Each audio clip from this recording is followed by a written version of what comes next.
जेण बिना लोगस्य वि व्यवहारो सब्बहाण निब्बहै तस्य भुवनेक गुरुणो नमो अणेगंत वायस्य।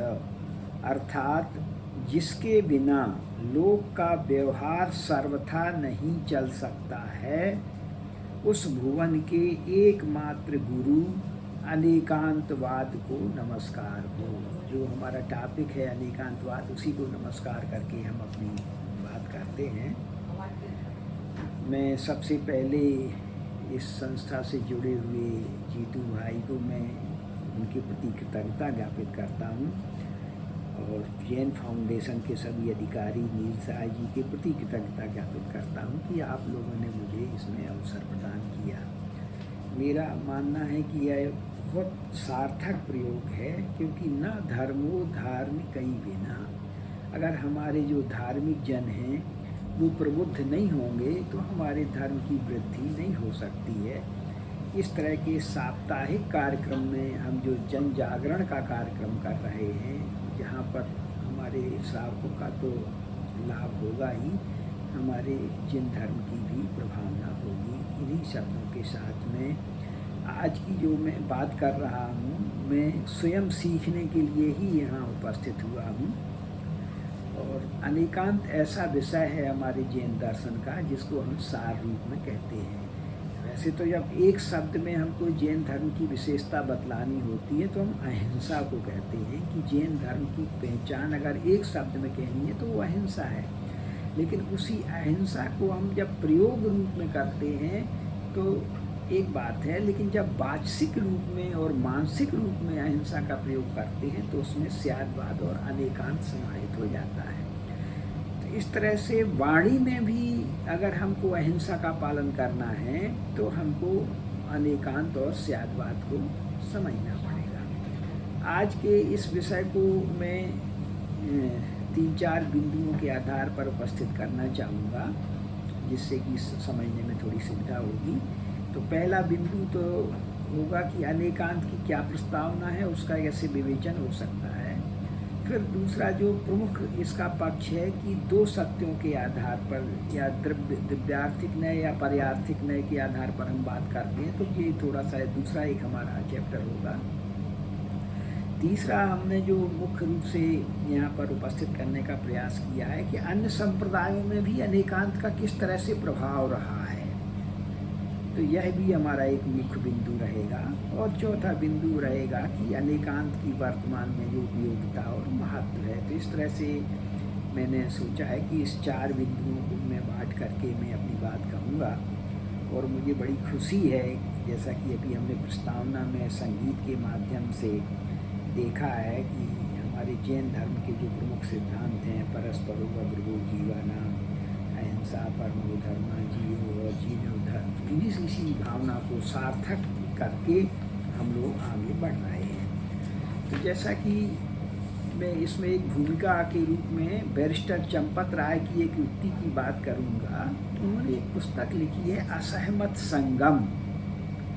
तो जब वो असहमत संगम लिखते हैं तो उसके समर्पण में एक कितना बढ़िया समर्पण मुझे लगा कि मैं आपके सामने उपस्थित करने का लोक संवरण नहीं कर पा रहा हूँ। वो कहते हैं कि मुझे आज्ञा दीजिए कि मैं आपको आपके सुंदर धर्म के सुंदर और बहुमूल्य रत्न दिखला सकूं।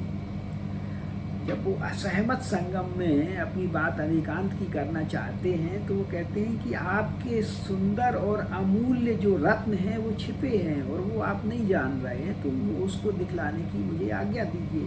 तो मैं भी आज आप लोगों से यही आज्ञा चाहूँगा कि अनेकांत का जो हमारा रत्न है जैन धर्म दर्शन का, उसको उपस्थित करने की मैं आप लोगों से आज्ञा चाहता हूँ। जब हम अनेकांत की बात कर रहे हैं तो हमको 2-3 बिंदुओं पर ध्यान दे करके हम आगे बात करेंगे। कि पहला बिंदु है कि भारतीय संस्कृति में 3 परंपराओं को हम लोग पहले गिनते हैं, वैदिक परंपरा, जैन परंपरा और बौद्ध परंपरा। तो वैदिक परंपरा को हम लोग नित्यवादी परंपरा में परिगणित करते हैं, बौद्ध परंपरा को अनित्यवादी परंपरा मानते हैं और जैन परंपरा को नित्यानित्यवादी परंपरा मानते हैं। तो इस 3 सूत्रों के आधार पर बात समझ में आना चाहिए हम लोगों को कि वैदिक परंपरा मुख्यता की दृष्टि से बात कही जा रही है कि मुख्यता वहाँ पर नित्यवाद की है, बौद्ध परंपरा में अनित्यवाद की है और जैन परंपरा में नित्यानित्यवाद की परंपरा है। तो इन 3 बिंदुओं को अगर हम लोग अच्छी तरह से समझ लें तो हमको आगे पूरे दर्शन के बिंदु स्पष्ट हो सकते हैं।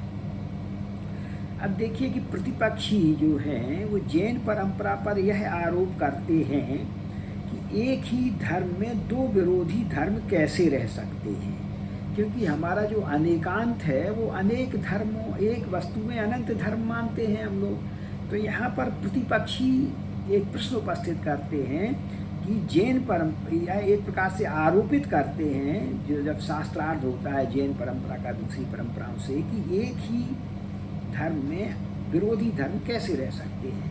तो इन्हीं का समाधान प्रस्तुत करना हमारा यहाँ पर उद्देश्य होना चाहिए कि इन आक्षेपों का समाधान ही हमारे अनेकांतवाद का विकास है। अनेकांत की मान्यता है कि हम सीमित ज्ञान वाले वस्तु के आंशिक स्वरूप को ही जान पाते हैं। ये हमको समझ लेना चाहिए कि जब हमारे आचार्यों ने अनेकांतवाद का प्रतिपादन किया है तो इस बात को ध्यान में रखा है कि हम जो सामान्य जन हैं उनका ज्ञान सीमित होता है, इसलिए हमारे ज्ञान की सीमा होने के कारण हम वस्तु के आंशिक स्वरूप को ही जान सकते हैं। इसलिए यह एक सिद्धांत की बात है जिसको बिंदु रख करके हम समझेंगे तो हमको अनेकांत अच्छी तरह से समझ में आ जाएगा। साथ ही हम अपने ज्ञान को नए की अपेक्षा से मानें तथा दूसरे के को मिथ्या ना कहें, यही समीचीन है। क्योंकि जब हमारा सीमित ज्ञान है तो हम अपने ज्ञान को एक सीमित अर्थ में मानें और दूसरे को मिथ्या ना कहें, यह ज़्यादा समीचीन है। दूसरा एक प्रश्न है कि अगर ऐसा नहीं करते हैं कि दूसरे को अगर हम अपने को दूसरे को मिथ्या कहते हैं और आप मात्र अपने को सच कहते हैं, तो फिर प्रश्न उपस्थित होगा कि दूसरे असमीचीन कैसे हैं। हम समीचीन हैं और दूसरे असमीचीन हैं, यह एक प्रश्न उपस्थित होता है। लेकिन वो असमीचीन यानी मिथ्या कैसे होंगे अगर वह नए की अपेक्षा के बिना कथन करते हैं। तो अगर हम बिना नए की अपेक्षा से कथन करते हैं तो वह वो मिथ्या हो जाएगा, और जब हम एकांश की दृष्टि से एक नए की दृष्टि से कथन करते हैं तो वह सम्यक हो जाता है। यह एक भेद रेखा समझने के लिए बहुत आवश्यक है। अब दूसरी बात यहाँ जो मैं पहले से कह देना चाहता हूँ कि यहाँ घोषित रूप से दूसरे धर्म वाले अनेकांतवादी नहीं हैं। हम जैन दर्शन वाले लोग नित्यानित्यवादी हैं, अनेकांतवादी हैं। वो लोग तो नित्यवादी हैं, अनित्यवादी हैं। इस तरह से वो घोषित रूप से अनेकांतवादी नहीं हैं, लेकिन बिना अनेकांत के किसी का काम नहीं चल सकता है। यह हमने यहाँ पर थोड़ा सा दिखलाने का प्रयास किया है कि दूसरे धर्म के लोगों का भी अनेकांत को माने बिना, भले ही वो घोषित रूप से अनेकांतवादी नहीं हैं, लेकिन उनका काम नहीं चला है। उनको प्रकारांतर से अनेकांतवाद को स्वीकार करना पड़ा है। अब हम थोड़ा सा अनेकांतवाद को समझ लें कि अनेकांतवाद हमें सर्वहितकर विशाल दृष्टिकोण प्रदान करता है। जड़ चेतनमय इस विश्व की प्रत्येक वस्तु सत्य, शाश्वत और अनंत है। प्रत्येक वस्तु अनंत धर्मी है। अतीत, वर्तमान और भविष्य में कभी भी उसका अभाव नहीं होता। फिर भी वह कूटस्थ नित्य नहीं है, परिणामी नित्य है। प्रत्येक वस्तु में पर्याय दृष्टि से प्रतिपल उत्पाद और क्रम निरंतर चलता रहता है। अर्थात द्रव्य दृष्टि से वस्तु नित्य है, पर्याय दृष्टि से प्रतिक्षण परिवर्तनशील है। द्रव्य नित्यम आकृति पुनर्नित्या। अनंत धर्मात्मक वस्तु का ज्ञान कैसे होगा? वस्तु तो स्वभाव से इस तरह स्वभाव बता दिया गया, तो उसका ज्ञान कैसे होगा? तो बता रहे हैं कि अनंत धर्मात्मक वस्तु का ज्ञान 2 प्रकार से होता है, एक प्रमाण से और एक नय से। वस्तु के समस्त धर्मों को ग्रहण करने वाला ज्ञान प्रमाण है, और जिसके द्वारा अनंत धर्मी वस्तु के किसी एक अंश का ग्रहण किया जाता है वह नय है। तो यह प्रमाण और नय की सीमा है। नयवाद जैन दर्शन की विशिष्ट पद्धति या देन है। देखिए, प्रमाण परंपरा सभी परंपराओं के पास है, लेकिन नयवाद की जो परंपरा है वो जैन दर्शन मात्र के पास है, दूसरे लोगों के पास नहीं है। विशेष आवश्यक भाष्य में कहा गया है कि नत्थि नये ही विहूनम सुत्तम अत्थम व जीर्णमण किंची, अर्थात जैनत्व एक भी ऐसा सूत्रार्थ नहीं है जिसमें नय का उपयोग ना हो। ये हमारे आगम ग्रंथों में कहा गया है। अब नय और प्रमाण को का अंतर और थोड़ा स्पष्ट कर लें कि नय न प्रमाण है और न अप्रमाण है। प्रमाण भी नहीं है क्योंकि प्रमाण पूरी तरह से वस्तु का कथन करता है, और अप्रमाण भी नहीं है। अगर अप्रमाण हो जाएगा तो उसकी विश्वसनीयता ही नहीं रहेगी। तो क्या है, तो इसको एक उदाहरण से बताया गया कि जैसे समुद्र की एक तरंग होती है, ना वो समुद्र होती है ना असमुद्र भी होती है। उसको समुद्र भी नहीं कह सकते और असमुद्र भी नहीं कह सकते, किंतु वह समुद्र का एक अंश है। ना समुद्रो समुद्रो वा समुद्रांशो यथोच्यते, ना प्रमाणम प्रमाणम व प्रमाणांशास तथा नया। इसी तरह से नय की स्थिति है इसकी प्रामाणिकता के संदर्भ में कि यह पूरी तरह से प्रमाण नहीं है लेकिन अप्रमाण भी नहीं है। नय एक अंश का ज्ञान कराने वाला भी भिन्न अंशों का निषेधक नहीं है। अगर हम निषेधक हो जाएंगे तो फिर मिथ्या की कोटि में चले जाएंगे। इसलिए नय एक अंश का ज्ञान कराने वाला भी भिन्न अंशों का निषेधक नहीं है। यदि निषेधक हो तो वह मिथ्या हो जाएगा, यह सत्य है। नयों का सम्यक संबोधन तथा उसके उभय रूप की व्याख्या ही स्यादवाद का लक्ष्य है। अब अनेकांत में एक शब्द है स्यादवाद, जो वाणी से जो कथन करते हैं जब अनेकांत का, तो उसको हम लोग स्यादवाद शब्द से परिलक्षित करते हैं। इस आधार पर ही नए अनंत धर्मों का ज्ञान तथा यथार्थ बोध कराने में सक्षम होते हैं। नए स्यादवाद के उपांग हैं। इस नए को हम स्यादवाद के उपांग कह सकते हैं, और दोनों ही श्रुत प्रमाण हैं। यह नए 7 प्रकार के होते हैं। नए की जो हम बात कर रहे हैं इनको हमारे आचार्यों ने 7 प्रकार बतलाए हैं। नैगम, संग्रह, व्यवहार, ऋजुसूत्र, शब्द, समाविरूढ़ एवं रूप। अब इनमें से पहले जो 4 हैं वो अर्थ प्रधान हैं और शेष 3 शब्द प्रधान हैं। अब हम थोड़ा सा संक्षेप में समझ लें कि नैगम नय से जब किसी वस्तु का कथन किया जाता है तो उसमें क्या कहते हैं कि अनिष्पन्न अर्थ के संकल्प को भी हम ग्रहण कर लेते हैं। जैसे कोई भात पकाने के लिए तत्पर होना चाहता है, अभी वो भात पकाने की क्रिया प्रारंभ भी नहीं हुई है, उसके लिए वो ईंधन जुटाना प्रारंभ करता है। उसी समय अगर उससे कोई पूछता है कि भाई क्या कर रहे हो, तो वो कह देते हैं कि हम भात पका रहे हैं। तो इस तरह से व्यवहार में बहुत से चीज़ों का हम ऐसा व्यवहार करते हैं कि जिसको भविष्य में हम करने वाले हैं, अभी वो संपन्न नहीं हुआ है, लेकिन हम उसको पहले से कह देते हैं। जैसे कोई चिकित्सक के प्रवेश होते ही हम उसको डॉक्टर साहब कहना शुरू कर देते हैं। अभी वो डॉक्टर पूरी तरह से हुआ नहीं है, अनिष्पन्न है, लेकिन हम लोग उसको नई गमनय से प्रारंभ कर देते हैं बच्चे को कथन करना। डॉक्टर साहब आ गए, डॉक्टर साहब का प्रयोग है, डॉक्टर साहब। इस तरह से अनिष्पन्न अर्थ का जो प्रयोग कर देते हैं यह नैगम रूप है। संग्रह नय में क्या होता है कि समस्त पदार्थों का ग्रहण किया जाता है, जैसे द्रव्य है, जीव है, इसमें विभक्त करके अध्ययन नहीं किया जाता है। फिर तीसरा जो है व्यवहार नय। व्यवहार नय में विभक्त करके उसका जब कथन किया जाता है, जैसे द्रव्य के 6 भेद हैं, जीव के 2 भेद हैं, संसारी और मुक्त। इसी तरह से पुद्गल के परमाणु, स्कंद आदि भेद प्रभेद का जब हम ज्ञान करके वस्तु का कथन करते हैं तो वह हमारा व्यवहार नय हो जाता है। ऋजु सूत्र में वर्तमान पर्याय का ही ग्रहण करते हैं। ऋजु सूत्र में क्या होता है कि हमारी मनुष्य पर्याय कथन कर दिया।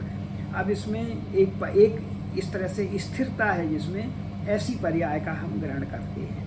फिर शब्द नय में क्या होता है, शब्द नय में सूक्ष्म रूप से लिंग, संख्या, कारक आदि का एक वचन है, बहुवचन है, स्त्रीलिंग है, पुरुष पुल्लिंग है, इस तरह का जो भेद करके जो शब्दों का व्यवहार किया जाता है वह शब्द नय है।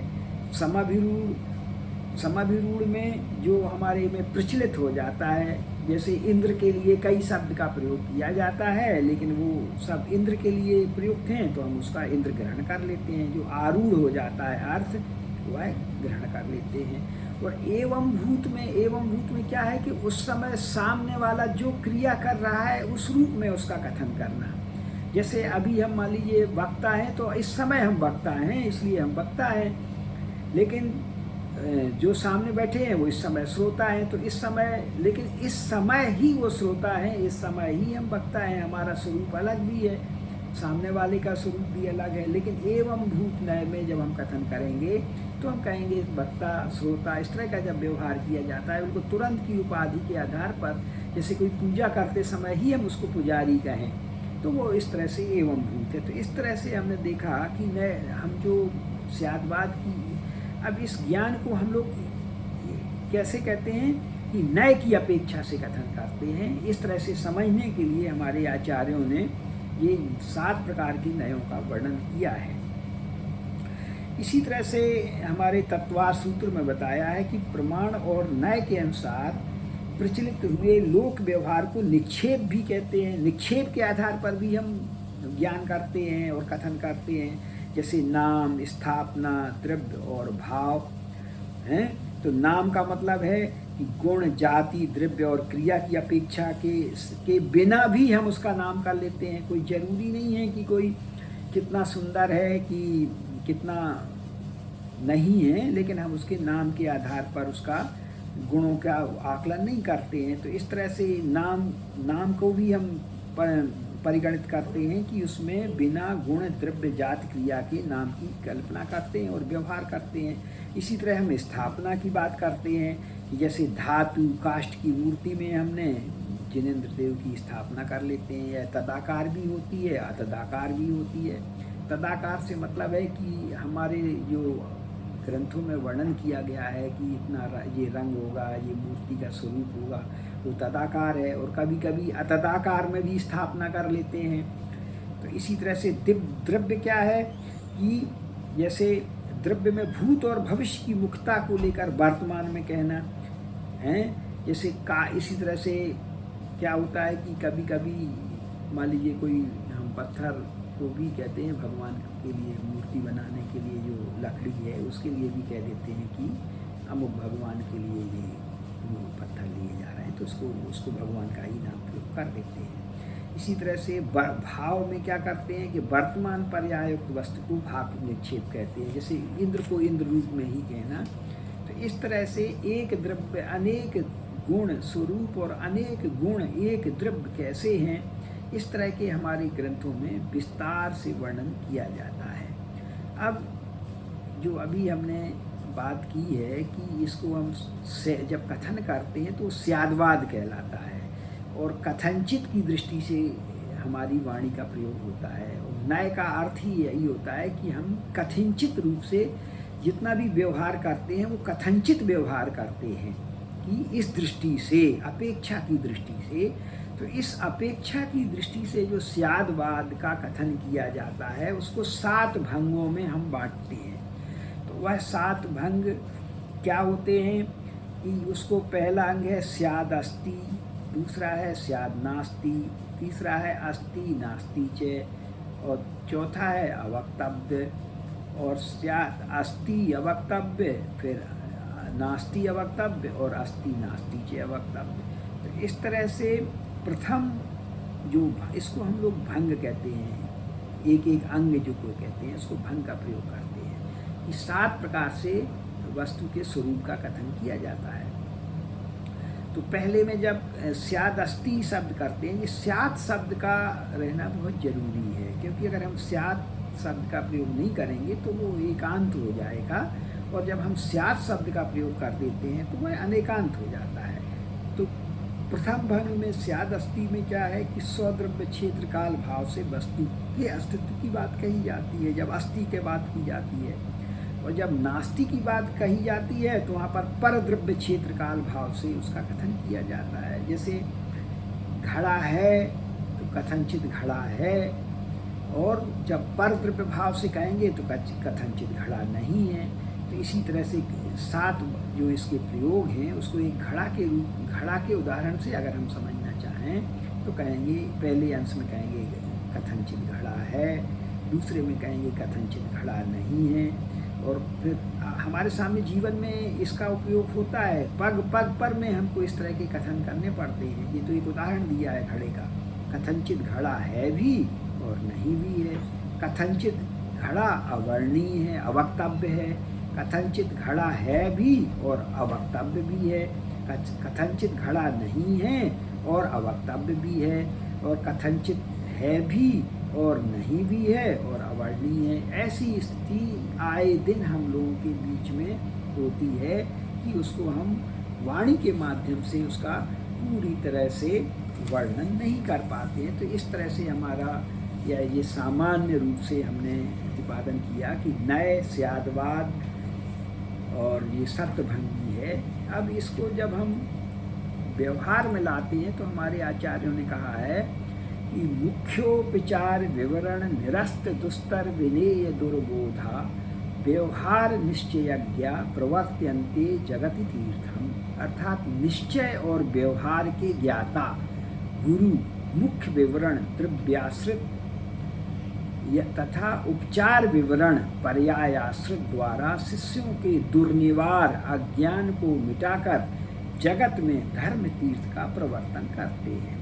अब हम यह जो अभी अनेकांत है और जो नयवाद है, इसको हम 2 भागों में ही मुख्य रूप से समायोजित कर लेते हैं जो हमारे शास्त्रों में, हमारे जीवन में, व्यवहार में है। एक द्रव्यार्थिक न्याय की दृष्टि से और दूसरा पर्यायार्थिक दृष्टि से। तो द्रव्यार्थिक दृष्टि जो होती है वो नित्य दृष्टि होती है, और जो पर्याय दृष्टि होती है वो अनित्य दृष्टि होती है। तो कहते हैं कि अज्ञान को मिटाकर जगत में धर्म तीर्थ का प्रवर्तन करते हैं। तो इससे हमारा अज्ञान भी दूर होता है और धर्म तीर्थ की रक्षा भी होती है। इसी द्रव्यार्थिक न्याय और पर्यायार्थिक न्याय को परमार्थ सत्य और व्यवहार सत्य भी कहते हैं। तो जैसे अनेकांत वस्तु से संबंधित जीव सत्य की प्रतीति निश्चय न्याय से होती है, वह परमार्थ सत्य है। जिसका अनुभव व्यवहार न्याय से होता है वह व्यवहार सत्य अलौकिक सत्य है। जीव, पुद्गल, धर्म, अधर्म, आकाश और काल ये स्वतः सिद्ध स्वतंत्र मूल पदार्थ परमार्थ सत्य हैं, तथा जीव और पुद्गल के संयोग से सिद्ध मनुष्यादि जीव पर्यायें, शरीरादि अजीव पर्यायें, मोह रागादि रूप आश्रव जीव पुद्गल संश्लेष रूप बंध पुण्य पाप संबर निर्जरा ये मोक्ष व्यवहार सत्य है। इसीलिए इन्हें व्यवहारिक 9 पदार्थ कहा जाता है। इमौ ही जीवा जीवौ पृथक भूतस्थित निवृत्तत्वेन भिन्न स्वभाव भूतौ मूल पदार्थौ जीव पुद्गल संयोग परिणाम निवृत्ताः सप्तान्ये च पदार्थाः। इनमें भी जो आश्रवादी तत्व जीव के संबद्ध हैं अर्थात चेतनात्मक हैं वे परमार्थ सत्य हैं। जो पुद्गल से संबद्ध हैं अर्थात जड़ स्वभावात्मक हैं वे व्यवहार सत्य हैं। आत्मा का सुखीय शुद्ध परिणाम मोक्ष का साक्षात मार्ग है, इसलिए वह परमार्थ सत्य है। आत्मा का ही शुभ परिणाम मोक्ष मार्ग का साधक है, इसलिए वह व्यवहार सत्य है। जीव का स्वतः सिद्ध चैतन्य स्वभाव परमार्थ सत्य है। पुद्गल धर्मों के निमित्त से उत्पन्न मोह रागादि भाव व्यवहार सत्य हैं। कर्म निमित्तक देव मनुष्य त्रियक नारक एवं सिद्ध पर्याय व्यवहार सत्य हैं। केवल ज्ञान तथा सर्वज्ञत्व भी नैमित्तिक भाव होने से व्यवहार सत्य हैं। आत्मा और उसके दर्शन ज्ञान चारित्रादि धर्मों में जो प्रदेशगत मौलिक अभेद है वह परमार्थ सत्य अभेद अपरमार्थ सत्य है, तथा जो संज्ञादिगत बाह्य भेद है वह व्यवहार सत्य है। आत्मा और पुद्गलादि परद्रव्यों की प्रदेशगत मौलिक भिन्नता परमार्थ सत्य है, तथा संश्लेष संयोग निमित्त नैमित्तिक आदि बाह्य संबंध व्यवहार सत्य हैं।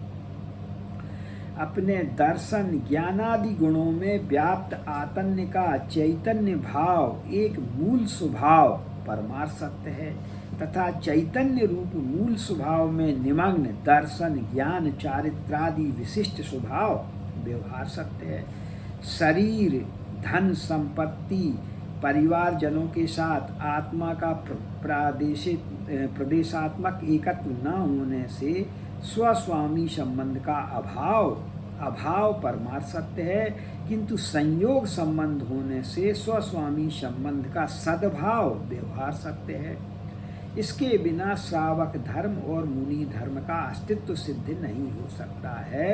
अतः आचार्य जयसेन ने लोक व्यवहार को भी सत्य बताया है। परमार्थ सत्य तो सत्य होता ही है, लोक व्यवहार को भी सत्य बताया है। इस प्रकार दोनों सत्यों की सत्यता आगम सिद्ध होती है।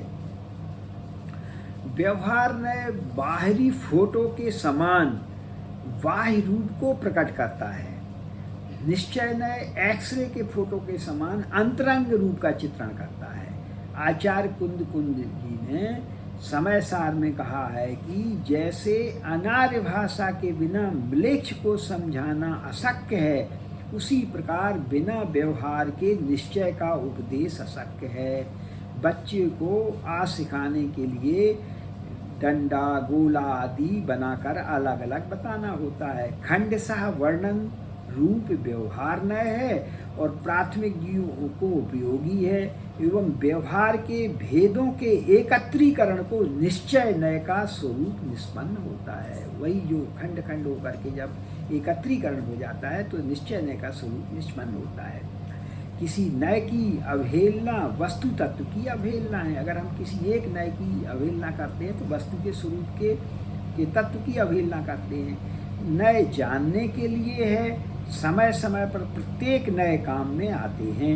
आचार्य अमृतचंद स्वामी ने गोपिका के उदाहरण से मुख्य गौण करने रूप अनेकांतमय जैनी नीति का निम्न आर्या में कहा है कि जैसे गोपिका मक्खन निकालने के लिए मथानी की रस्सी के दोनों छोरों को पकड़े रहती है, एक को खींचती है तो दूसरे को ढीला करती है, उसी प्रकार तत्व प्राप्ति का इच्छुक रस्सी स्थानीय प्रमाण के दोनों अंश व्यवहार निश्चय इनमें से किसी को छोड़ता नहीं, मुख्य गौण करता है। यह जो छोड़ना और ग्रहण करना है तो हम कभी कभी व्यवहार को मुख्य लेते हैं अपनी अवस्था के अनुसार से और कभी निश्चय नय को लेते हैं। तो इस तरह से हमने सामान्य रूप से जो हम समझने के लिए निश्चय नय और व्यवहार नय की बात की है।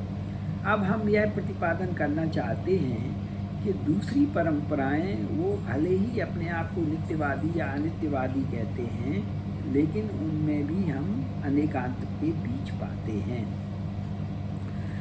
इतना ही नहीं है, घोषित रूप से सभी को दो सत्य की अवधारणा भी स्वीकार करनी पड़ी है, व्यवहार सत्य और परमार्थ सत्य। अब उसमें व्यवहार सत्य को हमारे यहाँ व्यवहार सत्य कहा है जैन परंपरा में, बौद्ध परंपरा में समवृत्ति सत्य कहा गया है। समवृत्ति का मतलब सम आवृत, वो पूरी तरह से परमार्थ सत्य नहीं है। और वेदांत परंपरा में उसको प्रादिभाषिक सत्य कहा गया है और परमार्थ सत्य का प्रयोग तीनों परंपराओं में होता है, जो कि हमारे अनेकांत का ही पोषक है। अब मैं एक उदाहरण के माध्यम से बताना चाहता हूँ कि हमारे जैन मंदिरों में अनेकांत को समझाने के लिए हाथी का उदाहरण दिया जाता है कि किस तरह से कोई अगर जात्यंध है, मान लीजिए उसको दिखाई नहीं देता है और वो हाथी के अलग अलग अंशों को पकड़ के देखता है, छू करके देखता है, तो उसका ज्ञान एकांगी होता है। तो ये हमारे जैन मंदिरों के जो पटस्थल हैं उनमें दिखाया जाता है कि इसी तरह से हमारा ज्ञान जो है वो आंशिक है। तो यही उदाहरण बौद्ध ग्रंथों में प्राप्त होता है। इसीलिए यह हमने विषय लिया कि बौद्ध ग्रंथों में भी देखिए किस तरह से वर्णित किया गया है। इसी उदाहरण को कैसे सम्यक ज्ञान कराने के लिए इस उदाहरण को प्रस्तुत किया गया है कि उदान पाली के ग्रंथ में जरसंध वर्ग में नाना तिथि शुद्ध अनेक धर्म वाले जब आचार्य मिलते हैं तो उन पर विशद चर्चा करते हुए यह एक विवाद उपस्थित होता है। लोग अपने अपने मत को अलग अलग ढंग से कहते हैं। तो राजा ने क्या किया कि जन्मांध व्यक्तियों को बुलाकर सभी को हाथी दिखाया और तब सभी से पूछा कि देखिए हाथी का स्वरूप बताइए कि हाथी कैसा होता है। तो जिसने कान को पकड़ा था उन्होंने कहा कि हाथी सूप की तरह होता है। जिसने दांत को पकड़ा था वो खूंटा के समान बताया। जिसने सूंड को पकड़ा था वो हल्की लंबी फाल के समान बताया। जिसने शरीर को पकड़ा था उसने कुशला के समान बताया। जिसने पैर पकड़े थे उसने ठूंठ के समान बताया। जिसने जंघा को पकड़ा था उसने ऊखल जैसे बताया। और जिसने पीठ को पकड़ा था उसने मूसल जैसे बताया। इस तरह से सब ने अलग अलग प्रतिपादन किया।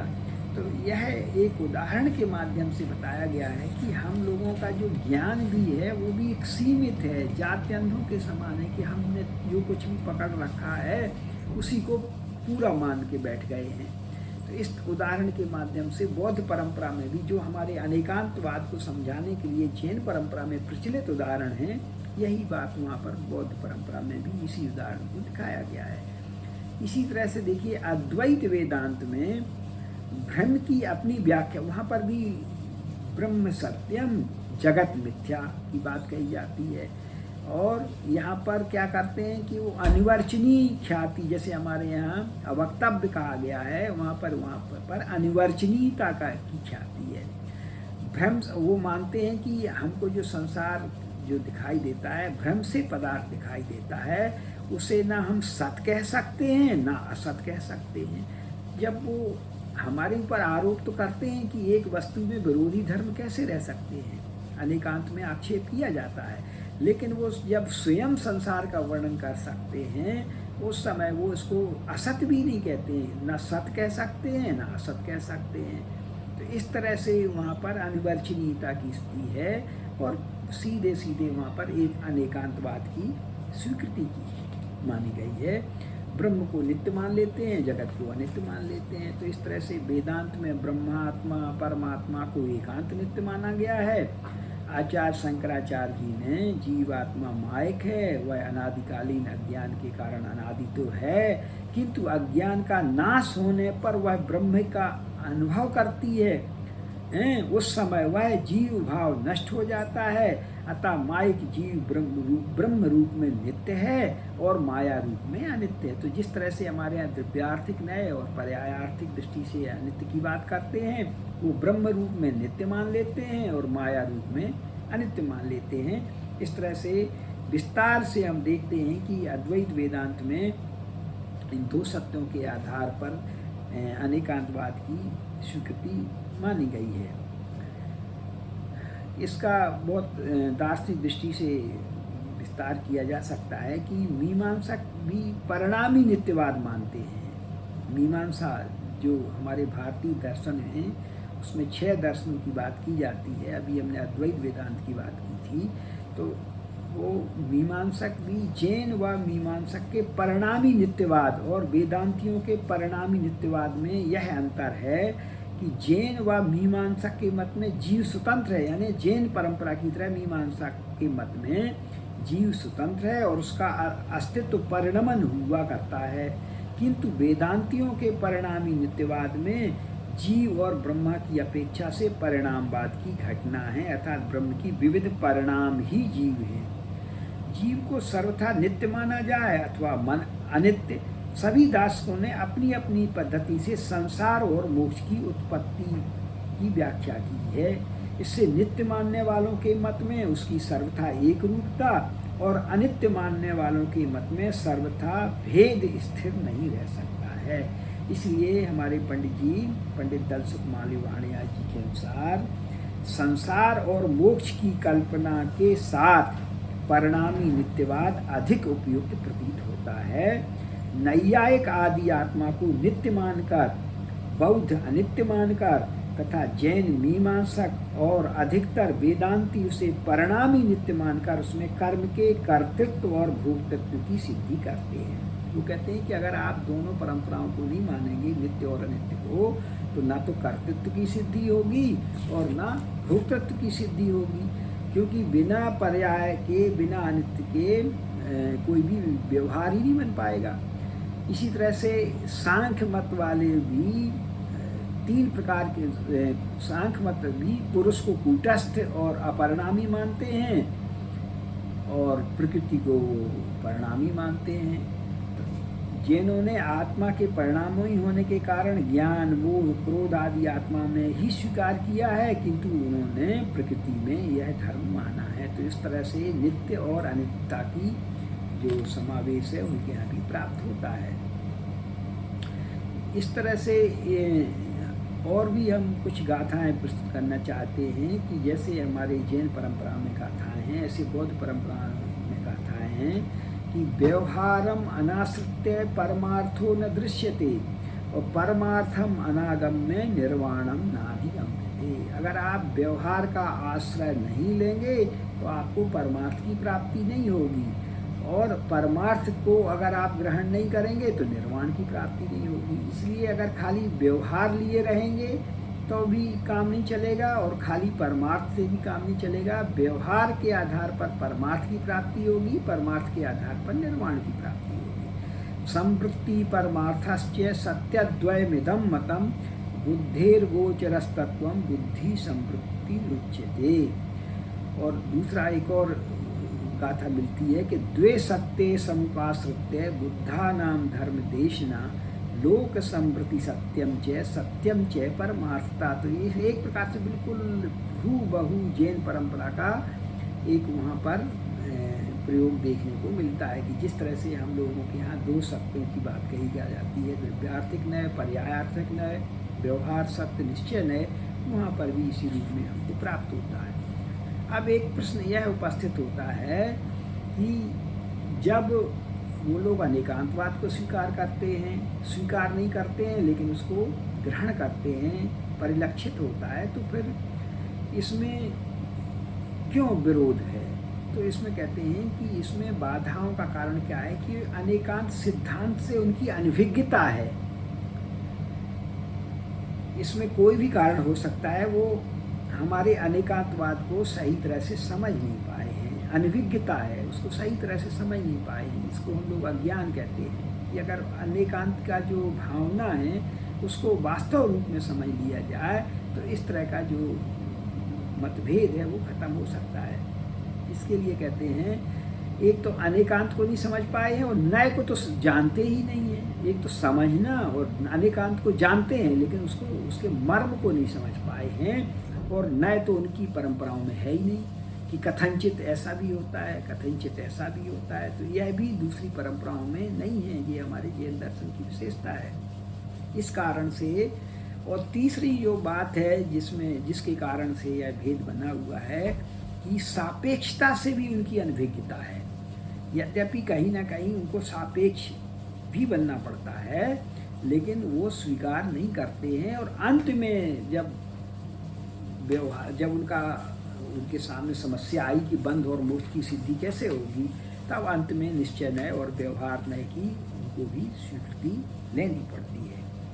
अब इसको कहते हैं कि इस तरह का जो दोष है वो कैसे दूर हो सकता है? तो कहते हैं कि आप अगर स्वाध्याय करेंगे, शास्त्रों का अध्ययन करेंगे, दूसरे परंपरा वालों को तो कहा ही भी गया है, खुद हमारे जैनियों के लिए भी कहा गया है कि जब तक हम स्वयं स्वाध्याय नहीं करेंगे, जब तक शास्त्रों का अध्ययन नहीं करेंगे, तो हमारे अंदर भी यह एकांगता बनी रहेगी और इस तरह से हम अनेकांतवादी व्यवहार में नहीं हो सकेंगे।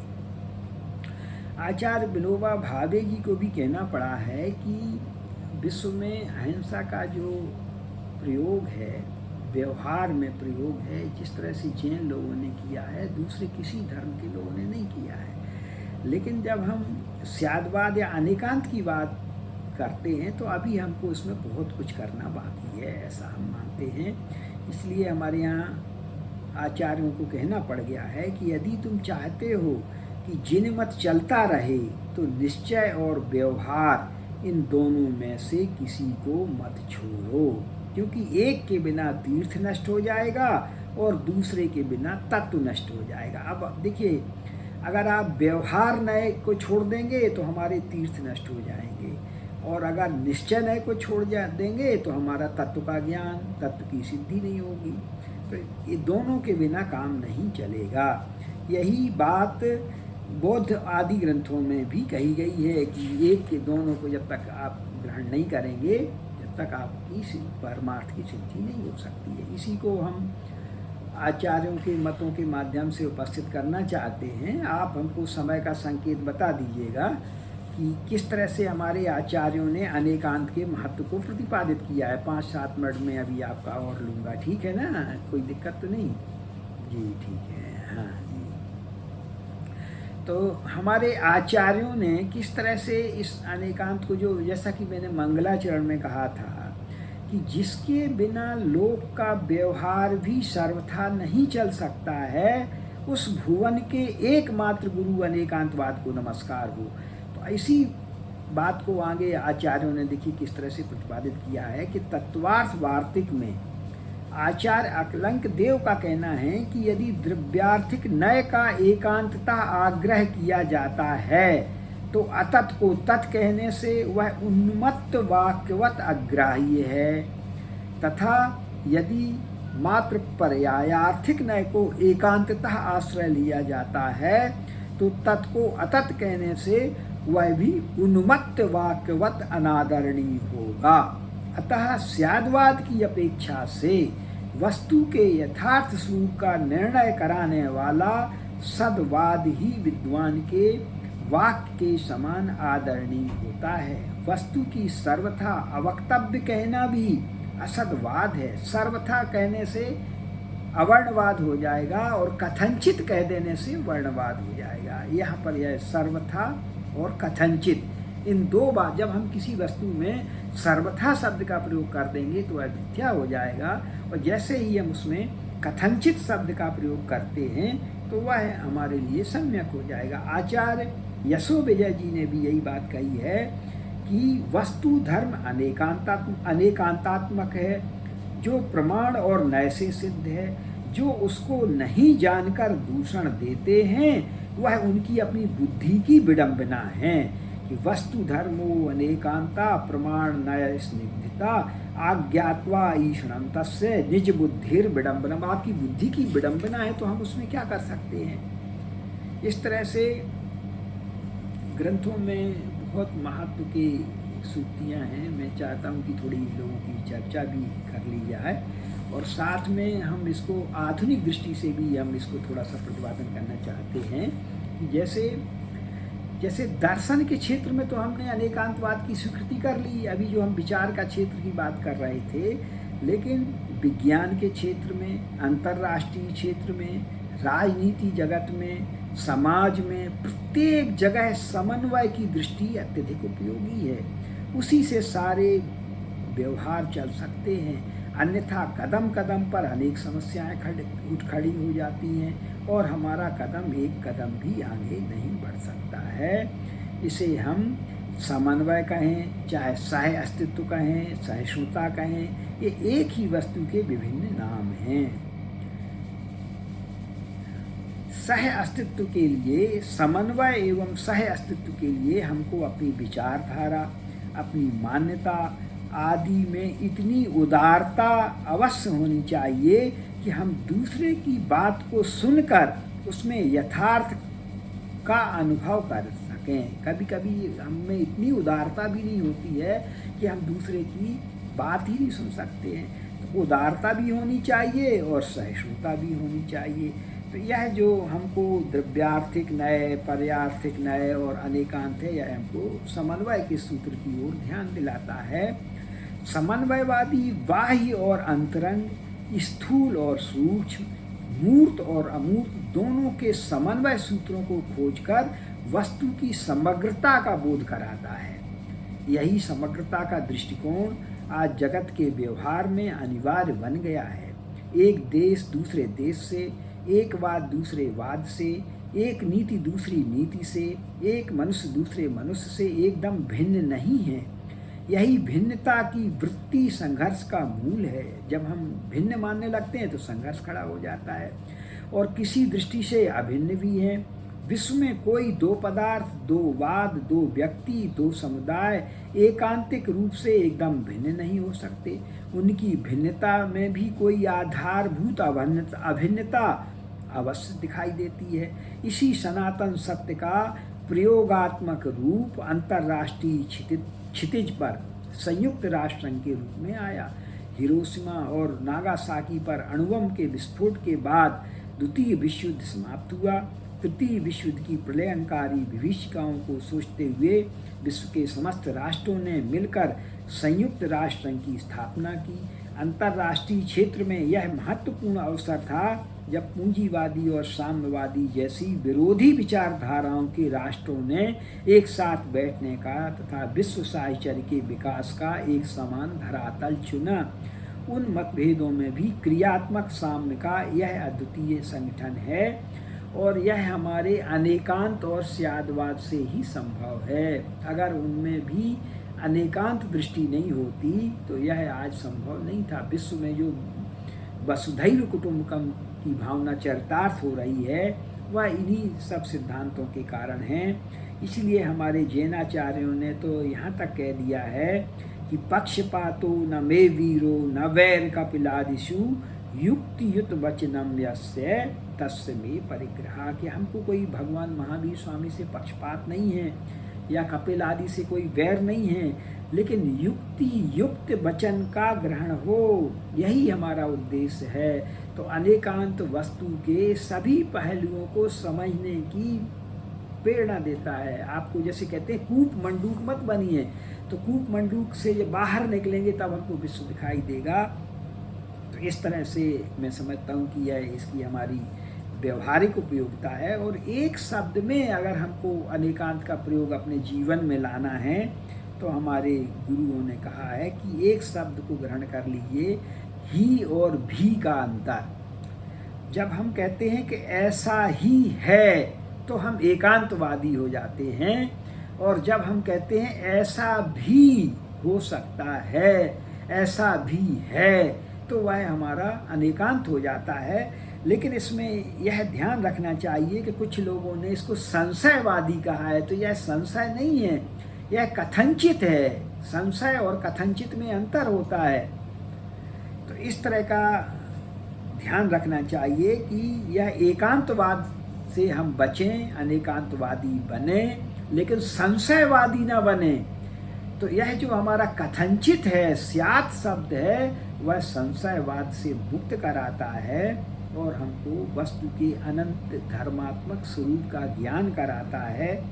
यही आज का जो मेरा विषय था, इसको इतना कह करके मैं विराम लेना चाहता हूँ, और आप लोगों को कोई जिज्ञासा हो तो इसके में रख सकते हैं। धन्यवाद नील जी।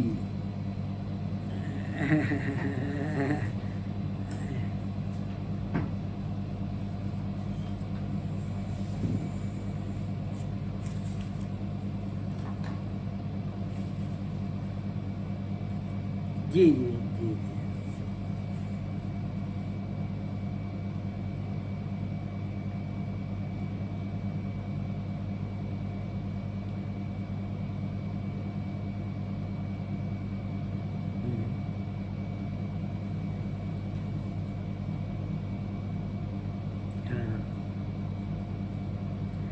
हाँ, थोड़ा सा साम्य है। जैसे अनिवर्चनीयता जो शब्द कहा गया है और अवक्तव्य, उसमें तो थोड़ा सा साम्य है, लेकिन अंतर क्या है कि अवक्तव्य जो हमारा कथन किया गया है वो अनिवर्चनीयता में अनुभव बोधगम्यता की बात वहाँ पर कही गई है, और हमारे अवक्तव्य में शब्द की सीमा की बात कही गई है।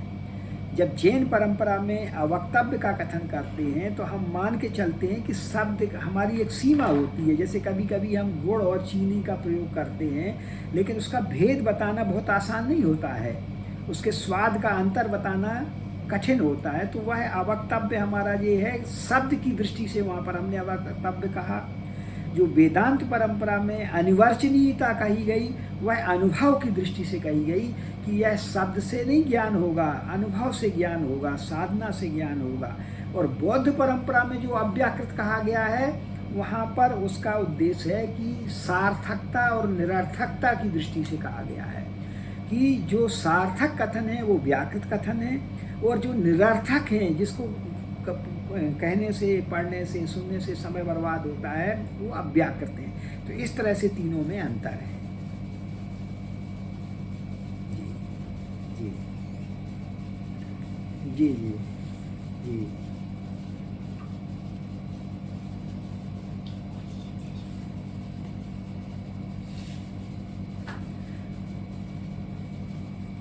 देखिए, विपश्यना को हम लोगों के यहाँ अनुप्रेक्षा में देखा जाता है।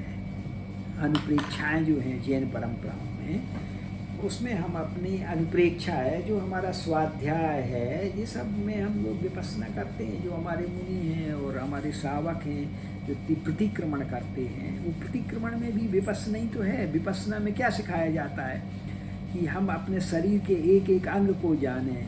32 शरीर के अंग बताए जाते हैं, जैसे मेडिकल साइंस भी जो बताता है।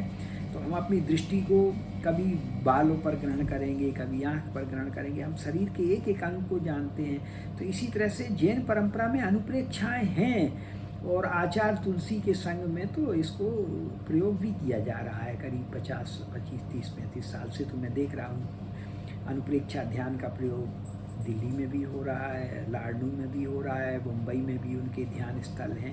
मुझे तो लगता है कि विपश्यना तो आचार्य गोयनका के बाद में अभी वर्तमान 20वीं शताब्दी में प्रसिद्ध हुई है, लेकिन हमारा अनुप्रेक्षा ध्यान तो बहुत पहले से चल रहा था। हमारे यहाँ प्रतिक्रमण की परंपरा है, वो हमारे यहाँ हमेशा जीवित रही है।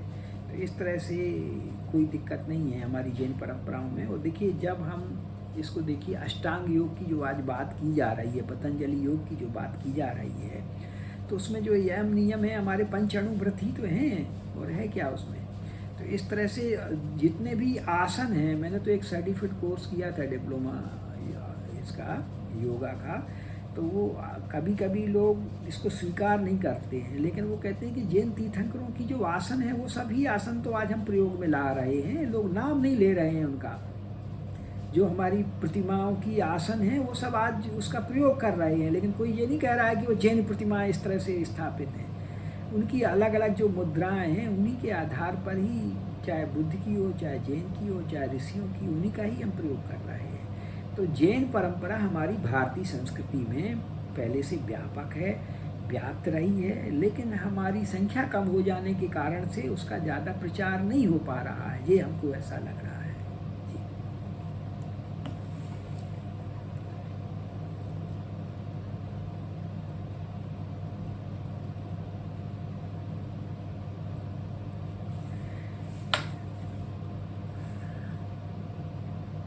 देखिए, हम लोगों ने प्राणायाम शब्द पर 10वीं शताब्दी के हमारे पास कुछ ऐसे ग्रंथ हैं जिसमें पूरा ये अष्टांग योग की तरह से पूरा प्राणायाम का वर्णन मिलता है, आचार्यों ने प्राणायाम किया है। लेकिन जब हम अपने जैन मंदिर जाने में जो हमारी भक्ति करते हैं, जिस तरह से हम लोग भक्ति करते हैं, उसमें सब आसन, प्राणायाम सब का समावेश हो जाता है।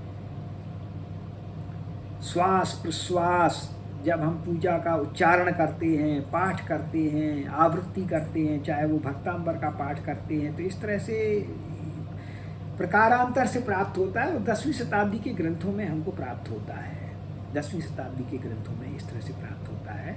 प्राणायाम शब्द इन लोगों का है, दूसरी परंपरा का है, लेकिन हमारी जो जीवन शैली रही है उसमें हमको सब कुछ प्राप्त होता है। इस पर काफ़ी काम भी हुआ है। जी जी जी।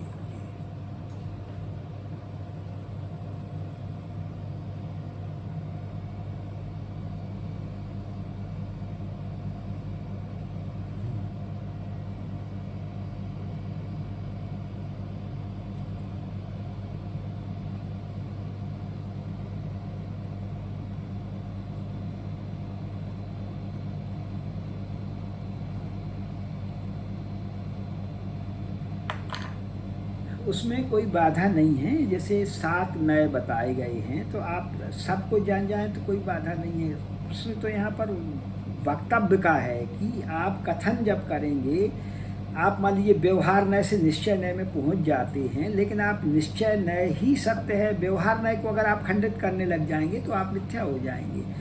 और आप ऊंची अवस्था में पहुंच जाते हैं, निश्चय नय की अवस्था में पहुंच जाते हैं, तो व्यवहार का खंडन मत करिए। उदाहरण के लिए आप सीढ़ी चढ़ करके छत में पहुंच गए हैं, व्यवहार नय का आश्रय लेकर के निश्चय नय में आप पहुंच गए हैं, तो क्या आप कहेंगे कि ये सीढ़ी मिथ्या है?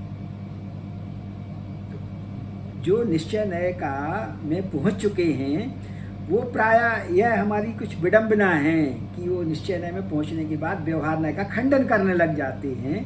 एक मैं उदाहरण देता हूँ कि कक्षा 1 या 2 में हम लोग आ से अनार पढ़ते हैं कि नहीं? लेकिन वो आ से अनार तो वास्तव में नहीं होता है।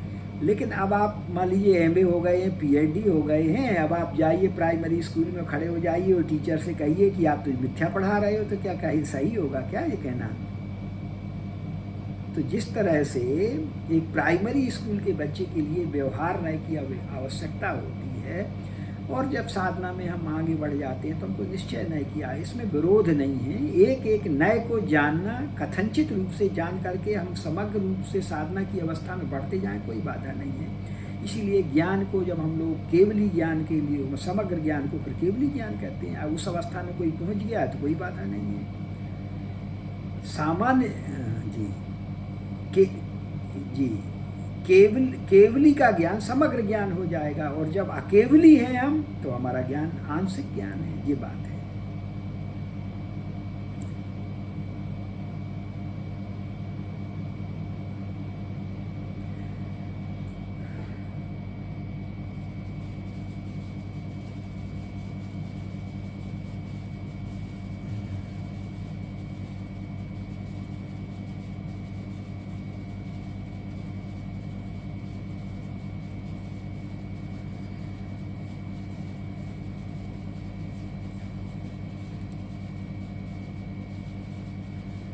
नहीं, इसमें विरोध नहीं है। देखिए, आप अभी हम लोग जो बात कर रहे थे वो अनेकांत की जो बात करते हैं वो वाणी का व्यवहार है हमारा, ठीक है।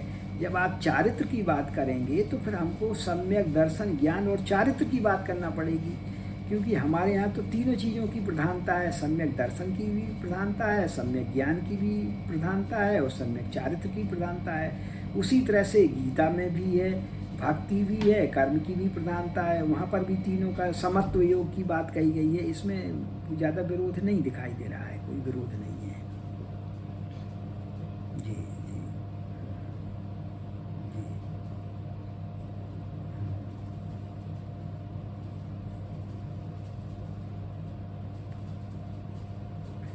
एक हमारे अशोक जी हैं, प्रोफेसर हेड हैं इस समय काशी हिंदू विश्वविद्यालय में। उन्होंने अनेकांतवाद का समग्र अध्ययन किया है। मैंने खुद उनके ग्रंथ का उपयोग किया है इस ग्रंथ में। यद्यपि मैंने कई ग्रंथों का उपयोग किया है, लेकिन अगर जैसे सामान्य जन को एक पुस्तक का उपयोग करना है तो अशोक जी की पुस्तक में कहेंगे, उनसे कहूँगा तो आपके पास वो पहुँच जाएगी, आप एड्रेस दीजिएगा। प्रोफेसर अशोक कुमार जी हैं, उनका आप वक्तव्य भी रखवा सकते हैं। इस समय जैन बौद्ध दर्शन के प्रोफेसर हेड है। अशोक कुमार जैन हैं, वाराणसी में हैं, पहले लाडू में भी थे, लाडू में थे, और अच्छे प्रबोध देता है। यद्यपि वो हम लोग के साथ ही पढ़े हैं, जूनियर थे मेरे, लेकिन उन्होंने इसी विषय पर अपनी PhD की हुई है। और मैंने जी जी जी जी जी जी जी जी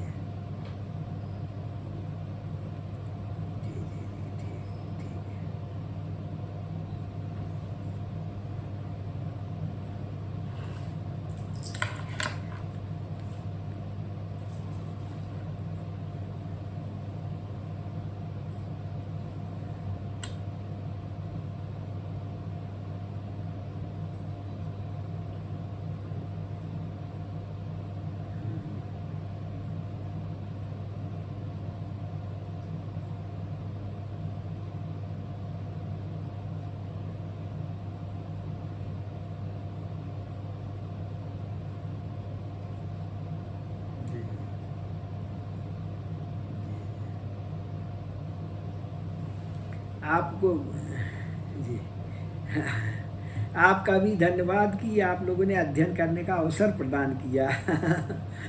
जी जी जी जी जी जी जी।